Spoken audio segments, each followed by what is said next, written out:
I just really wanted just to thank the whole community of Palmer Institute, who I think of you as alumni, as the heart of it, for welcoming us.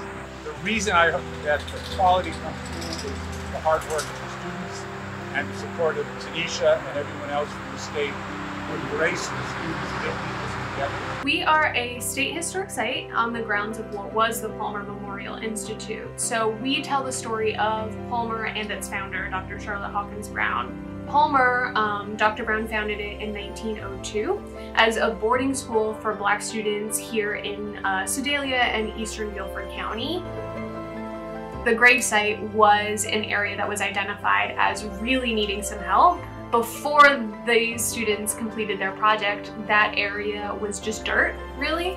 General Federation of North Carolina Women's Clubs identified the students at A&T as a partner, and those students and their professors did incredible work. I think it's so important for these students to come and get this experience. First of all, coming from a historically Black college to do work at a historically Black institution. It just feels full circle to have these students come and do work to commemorate Dr. Brown's gravesite. And overall, we've sort of got white and yellow as our main colors for blooms and flower material to honor this gravesite. This is a place of peace, of serenity. It looks amazing.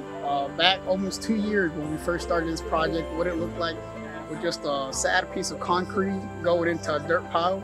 And now as you look behind me, we have beautiful planting all around, thoughtful planting.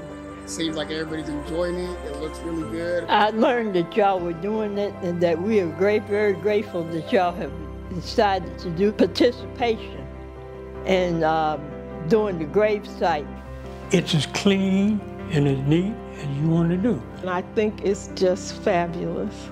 That means there's hope for this entire campus. We are grateful that anytime any organization wants to come in and do something for Charlotte Hawkins Brown Memorial Site,